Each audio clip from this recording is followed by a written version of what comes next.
But first, we're going to speak with Lenny and Ellen on the power of passion, how Adobe unlocked a new student audience. Welcome to the stage. Enjoy. Oh, that matters. Hi, thanks for coming. This is loud. Okay, I will get used to this. As she said, my name is Lenny Karpel. I work at Prairie Odell. She mentioned that the name of our talk. We talked about the power of passion.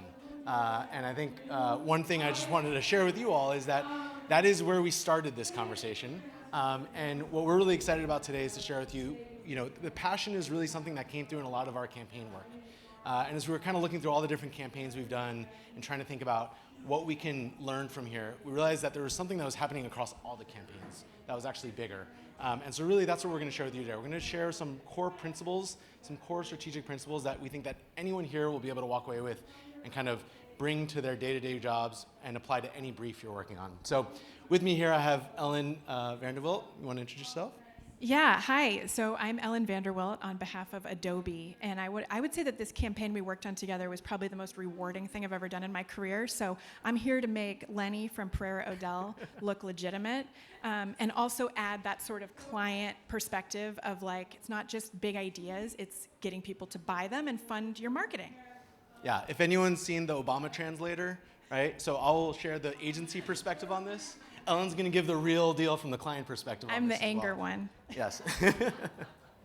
All right, let's get into it. If this works. Does it work? We're working? There we go. All right. Okay, so before we get into what we actually produced, let's talk about what the problem was. You guys are probably familiar with Adobe products. Creative Cloud is made for professionals, but there's a problem with that, right? Young people don't give a shit.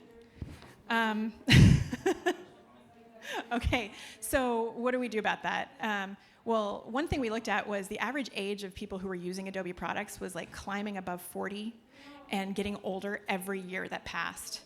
And on top of that, we had a statistic that something like 4 out of 5 people who used Creative Cloud started using it when they were in college or even earlier. So we actually have a massive brand problem. If we're not bringing in young people, that's going to impact us real quick.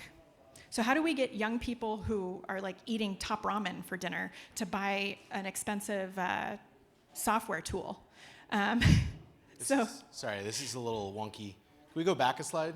Don't blame the technology. Sorry. There we go. Thank you.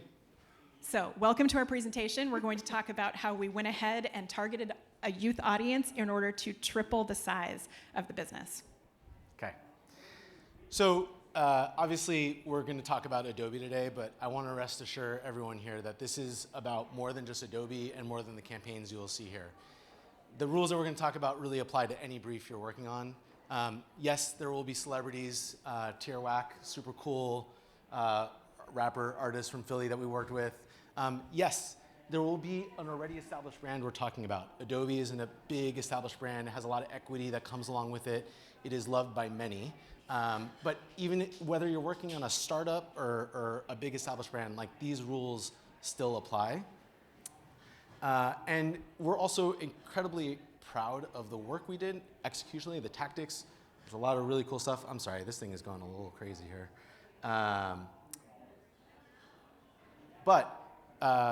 Despite that, this was a campaign we did with Billie Eilish, where we were taking... Who? Billie Eilish, ever heard of her? We were taking work that we were inspiring from her fans, fan art that they were being shared on the online communities, and bringing them to the real world, putting them in billboards, strategical place where we knew Billie would see them, so that she would see them, post about them, and she in fact did that. So creating a connection with her fans like never before. Even if you haven't done things like that, or even if those things are not on the table, these rules still apply. So really the point of what we want to get to here is there's a lot of new, cool, fancy things that we can do in the world of marketing. A lot of really cool stuff, and we should continue to push and innovate there. We should continue to look at how AI is going to change everything, et cetera, right?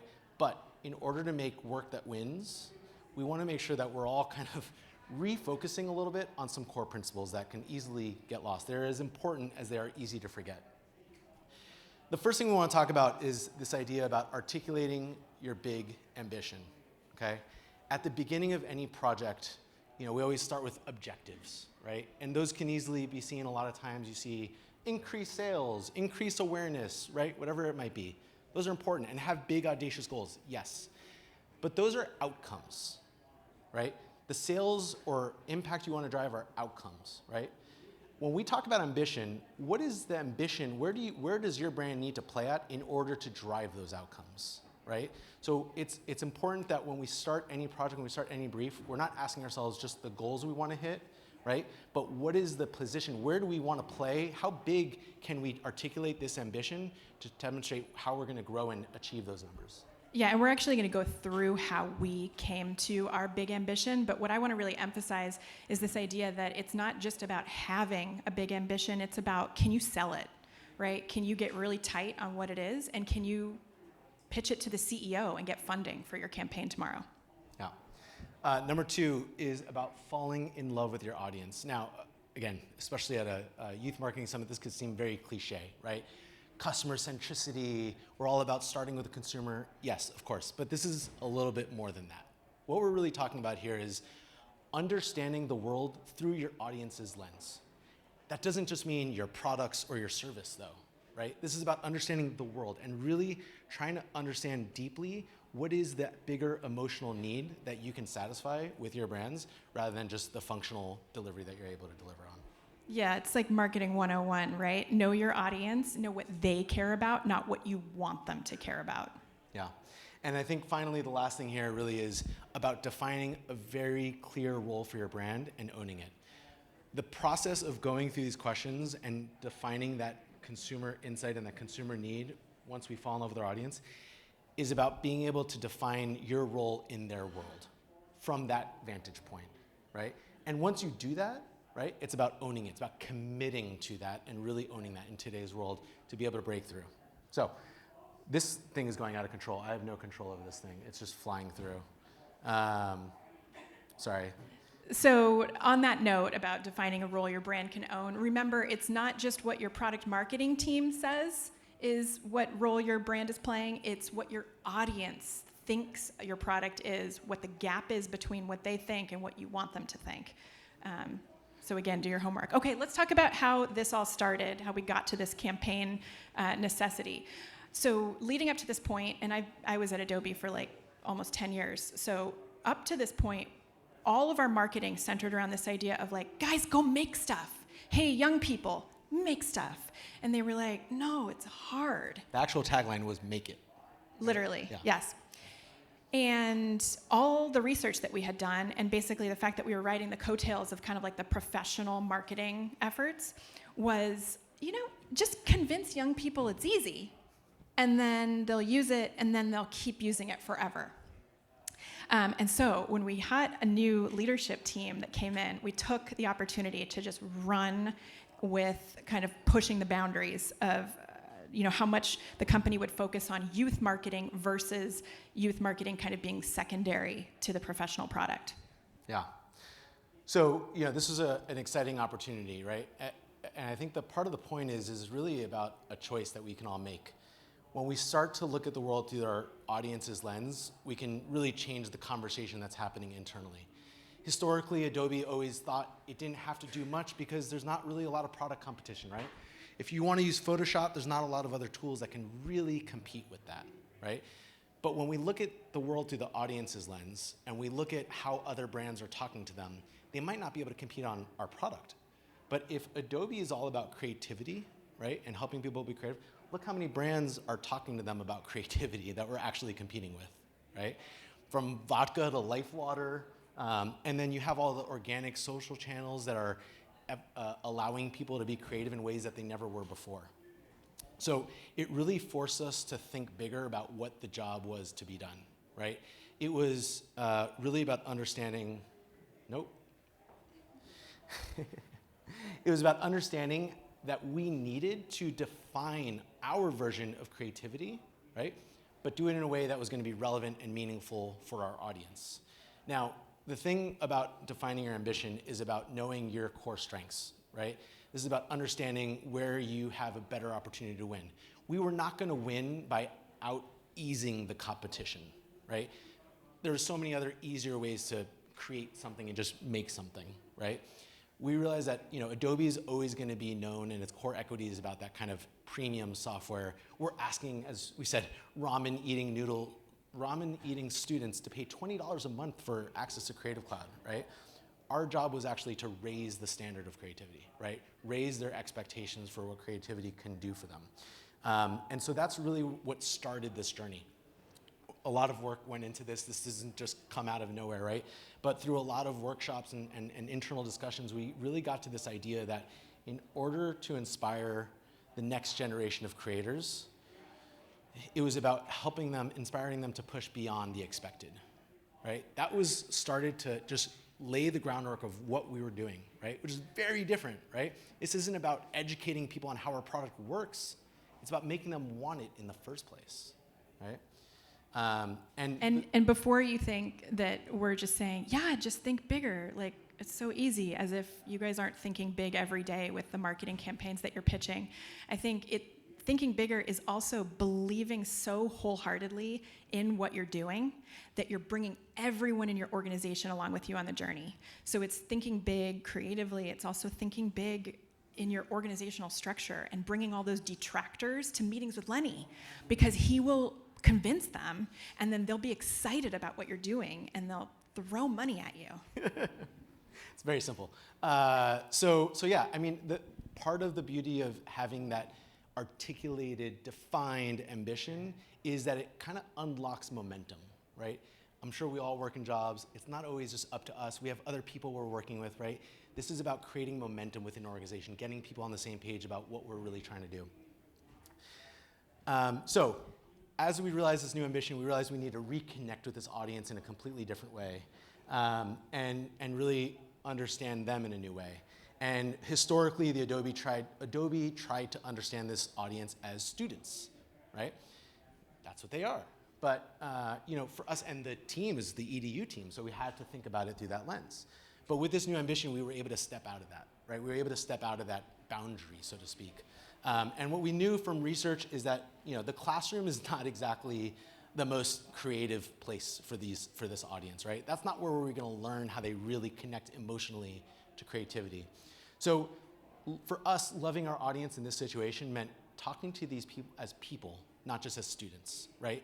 Talking to them about things that really animate them, right? Really just being able to have a conversation strictly about creativity. And really the emotional nuance of creativity and how it shows up in their lives. And so that's what we did. And really there were two key learnings that really help unlock how we can go about achieving that ambition. The first one is this idea that the process is actually more important than the output. Now, this looks incredibly simple on this slide, but I will tell you that if you think about the Adobe organization, historically, forever, that was basically the core of their marketing, was to show how amazing the output of their work is, right? Look how jaw-dropping beautiful you can create with Adobe software. But in our research and talking to actual consumers about their feelings around creativity, what we found is actually the emotional center around creativity was in the process. That process was incredibly powerful for them, right? This is from the research and images that actual students shared with us, right? It feels like a superpower when you're in the midst of creating something, you're shaping it, you're defining it, you actually have control, something that they don't have of much in their life. And it's also super powerful, it's transformative, right? Like I love this. So the student talking about this was like, it's just a dirty puddle on the side of the road. But you do a picture like this and it's beautiful, right? That's the power that these students felt with creativity to transform something. And I feel like this slide is like bringing back PTSD, because I probably presented it to like 100 people within the organization, right? Showing them that superpower slide and that puddle. Yeah. The second thing is the process is emotional, but it's also deeply, deeply personal. And this was something that really kind of took the learning to a new place. So we found that, for us, when we do research, we're really trying to understand that core emotion, right? That sits underneath everything. What's the bigger, deeper emotional thing that we can pay off for this audience? So in the research, that's really hard for consumers to express. We know that, right? Everyone in this room knows that. And so we had a fun little we like to have fun with our research. So we decided, okay, we want to ask people how they feel in their creative process. Asking people to describe that's going to be really hard. So what if we used emojis, just for fun, right? That's how this audience likes to text each other and communicate. What if we did that? All right, it dropped the slide anyways. So this ultimately was kind of the slide that netted out of that research, this massive opportunity and really a new way to think about what we were really doing here. What we found is that the process of creativity is both deeply personal and universal, right? It kind of strikes that perfect balance of something that everyone can relate to, but it's also deeply personal, so individually you can relate to it even more. Whenever you start a creative project, everyone kind of starts that same level of excitement and anticipation at the beginning of it. Everyone at the end of it, despite wherever it landed, is generally pretty happy that they did it and that it ended up okay, right? But that middle part was like a roller coaster of emotions, and everyone talked about that. And this quote, I think, really nails it, but it's this confusing, upsetting, God, that's not the slide, prideful, mixed emotional experience. It's a crazy ride, but it comes together, and it feels incredible. That was where the emotion was. That was where the opportunity was, right? And Adobe had not talked about that at all, ever, with this audience. So ultimately, we realized that the deeper need that we were trying to satisfy for this audience wasn't just about making something, right? It was about understanding that the creative process is an opportunity to unlock and share what makes you you, which for this audience is deeply, deeply powerful. And once we nailed this, once we started to really rally around this and start to understand the power of this, it led to the role that we can create for this audience and really kind of the core idea of our creative that really ran through a lot of our campaigns, which is about creating what's true to you, right? It's about recognizing that the process of creativity is a process of discovering and sharing what makes you you, and that's so much more than just whatever you make on the other end of it. So, Okay, let's let Billy tell him. yeah, I think Billy should talk. Let's give the people what they want. For me, creativity starts with what ifs. Like, what if it takes place in a white void?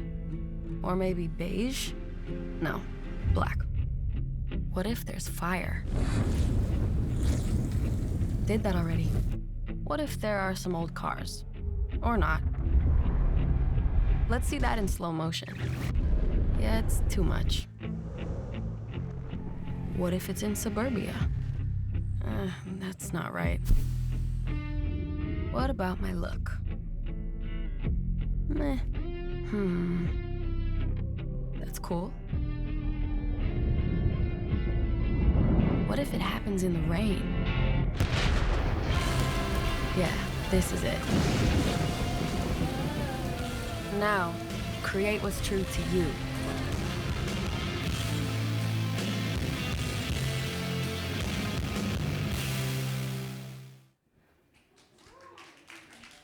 I will pass that along to the people that are really responsible for that. I wish I could go on those shoots. That's the one kind of call out of a strategist. Watching her say our line, create what's true to you, like even right now, I'm like getting emotional about it. So, the really amazing thing about defining your brand role, like I talked about, and owning it is, like once you start to really understand what your brand is doing for your audience, it actually opens up the opportunity for you in a big way, right? For us, when the brand was so focused on outcomes, it just became about outcomes. But once we shifted to process, right, we realized we can connect with people around so many more versions of creativity that are relatable to them. And this is really where the power of passion comes in, right? This is about not just focusing on the things that we as a brand cared about, what they're doing in their classrooms or what they're doing in clubs, but where they really engage with creativity out in the real world, around the things that they're passionate about, right? This is where creativity really started to come to life for this audience. And you've seen, I'm sure you all know the stats, this audience has all these really interesting niche passions. Their passions are a form of expression and a part of their identity, so it was directly in line with what our brand was trying to do. But it gave us an entry point to talk about them, to talk to them about their passion points around music, right? Adobe's a visual creative software. We never would have had an opportunity to talk about music before, but because we were talking about the process, right, that's something that any creative can relate to. So the other piece of this is, once we kind of realized that the opportunity to connect with this audience around their passion points, it was about creating a framework that would allow us to really sell it in, and do so in a way that can be repeatable to really make sure that our brand is kind of humming at a broader level so that every campaign is adding up to something bigger. And there are really 3 components to it. One was about identifying people, right? It's about championing those trailblazers out there, those Billie Eilish's and the Tierra Whacks of the world that are expressions of what it means to go beyond the expected. Wow, wrong way. The second thing was about creating platforms and communities, right? In today's world, we all know brands can't just speak the big game, they gotta act, right? And this was an opportunity for us to live up to our words and create opportunities that people wouldn't have otherwise been able to have to create in new ways because Adobe has the power to do that. And then finally, it was about celebrating those values, right? At the core of all this is a value of going beyond the expected, and that was something that if we can continue to celebrate in culture, that would help us win. We started calling this the magic student formula within the company, and it actually transformed the way all of Adobe marketing started to work. You had to have a component that was getting people to express their creativity. You had to have a massive media buy component. You had to be able to show that you would deliver conversion and retargeting. So let's run through a few of these examples. So this first one was a program called Movie Poster Movie. We encouraged students to design a graphic design for like a poster for a movie, and then Zach Braff wrote a script and produced a short film and met Florence Pugh in the process. Called In the Time It Takes to Get There. And we were able to run advertising, for the contest period, for the short film period, and drive conversion. This is a program we did with Netflix called The Great Untold. And we encouraged students to submit a concept for a short film that they would ultimately get to produce with a Netflix director. 3 students won after 10,000 students submitted videos, and they premiered these films at Sundance. This is the first ever branded Reddit experience. So we hit an Easter egg on Reddit's homepage for 5 days, and in those 5 days, 11 million people discovered the Easter egg and went to this global collaborative canvas. Sorry, I'm pausing for a second. This is something Adobe would never in a million. Look at this. This does not say Adobe, right? This is like the opposite of what Adobe's always been. But because we had a clear understanding that this audience and our brand is not just about the output, it's about the process, it allowed us to do things that we couldn't have otherwise ever done. This is a partnership with Twitch, where we literally had people tuning in and real-time adjusting like different physical features in the game. We teased Tierra Whack a little bit already, but this was a really cool program where she was taking designs that students submitted, and she was going to wear them on stage when she opened for Billie Eilish in March of 2020. But then something happened in March of 2020. You guys probably don't remember, but the designs were so amazing that Vogue did a whole story with Tierra and photo shoot. And then the Billie Eilish program, obviously. The coolest part about this program was that the student art that was inspired by this campaign became merch, became billboards. So young people got to see kind of like their efforts, on a grand stage. And all of these campaigns, well, I guess that's the next slide. All of these programs together were, they just knocked the socks off all the business results we'd ever had up to this point. We actually tripled the size of the education business, and we've been able to sustain that. It wasn't a COVID glitch, right? The numbers are still here. We drove subscriber growth from under 2 million to over 3.5 million.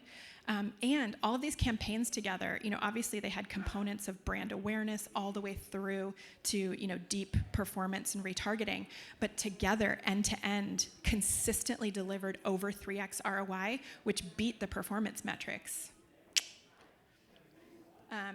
We threw this in because, as you're thinking about selling in to your executive team, we sort of, we had this magic formula that we could refer to and say, hey, we can scale this. We've done it before. We'll do it again.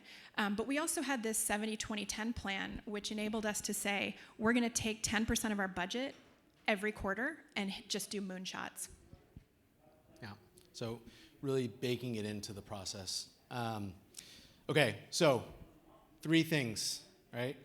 Number 1, it all starts with your big ambition. And I think the really important thing here is it can feel hard to say, yeah, just think bigger. We all want to have big ambitions, but this is a choice, right? This is a choice that we can all make with our teams, with our agencies, with our partners, to really think bigger about what our ambition could be, right? I've always been a very firm believer there's no such thing as a boring brand, but there are people who choose to make brands interesting, right? Liquid Death Water shouldn't be that interesting, but they are I think, a perfect example of this. They don't think about themselves as selling water. They're saying, let's sell water like beer, right? Beer is a space where people are moving, right? That's an emotion. That's a territory that if we do get there, that will net us the results we want, right? That is their ambition. Wow, these slides are just going all over the place.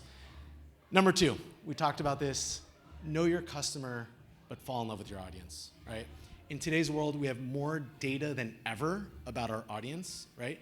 But especially really it's our customers, right? First party data, incredible, we need it for sure.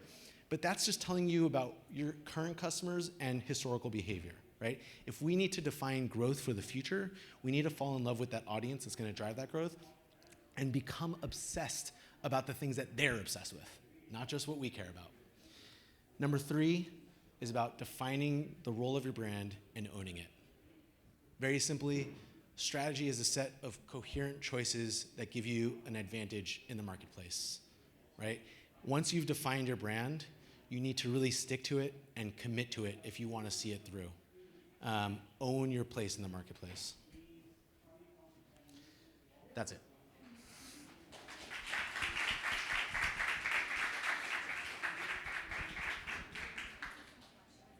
Yeah, there's time for Q&A. So I know more than happy to answer any questions or take any questions if anyone has anything. Any questions?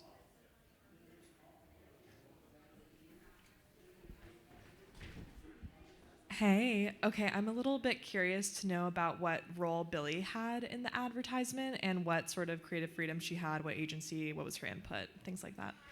Yeah, so she was an amazing collaborator because she only works with like Gucci, Nike, and Adobe at the yeah. So we were talking to her all the time. We actually pitched her on being a creative director at Adobe, and she was going through this phase where she was like, I don't want to be the touchstone to my generation. Like, find anyone else.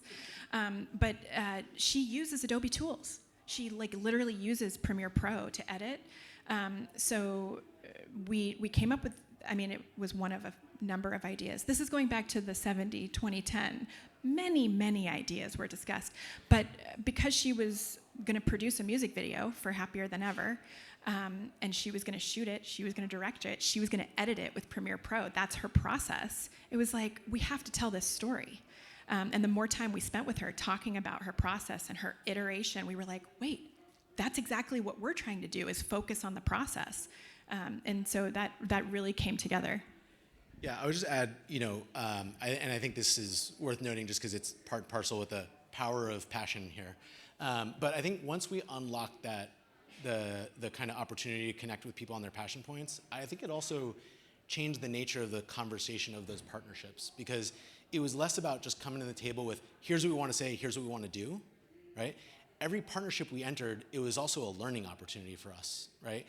We were learning from Billy. Like, she's an expert on her fans far more than we are, right? We wanted to really kind of, whenever we worked with our partners, try to bring them into that process as well, to make sure that we're connecting with them around how their audience really cares about us and where we can connect with them in a meaningful way. I'll give you as an example, that billboard thing that I talked about earlier. I remember she said at the beginning, because she was about to go on tour for the first time after COVID. And she was basically like, her brief to us was like, I just want this to feel like a big hug back to my fan base, right? And I think that, especially that moment of like getting her to interact with her fans' creativity in the real world was kind of nailing that brief. So thanks for the question. Any other questions? You want to just pass? Yeah. Hi. Oh, hello. I'm Danielle Kushner. I work for Her Campus Media. We've done really great work with Adobe too. They're so awesome. For this campaign in particular, what was the flight of this campaign? Was this multi-touch points over a year? Did you pick a certain time in the student experience to condense it? Because it was a lot of really cool stuff, so I'm curious how you fit it all in. I love that question. It's so like seasonality, student based, right? And I think that was kind of like where we had come from was, oh, you talk to students twice a year, back to school in September and January when what did we call it, back to school 2 or something? And we actually pulled all the numbers at the beginning of this briefing process and we were like, there is no off. Students are buying this every month, right? So we kind of figured we needed at least one big launch per quarter. And we just started lining them up. Like, for example, the Netflix partnership took 2 years to negotiate. The Billie Eilish, we kicked off in 2019 and then again in 2021. And then, getting back to the touch point question, it was this magic formula where like there had to be a component where we were getting people to go make stuff, right? So maybe it's a call for entries. Maybe it's, submit artwork online and we'll turn it into a billboard. Like whatever it is, it's kind of like a call for creativity. And then there had to be an advertising component, right, that told the story. Then there had to be like a really strong media component to show that we could drive conversion. The Twitch and Reddit were, again, going back to like how much we learned in the process of having the conversation. Like they'd never done this with a brand before. Let me tell you how many videos I'm in for the Reddit IPO where they're gonna be talking about like, yes, we can sell ad space. It's amazing, thank you. Thank you.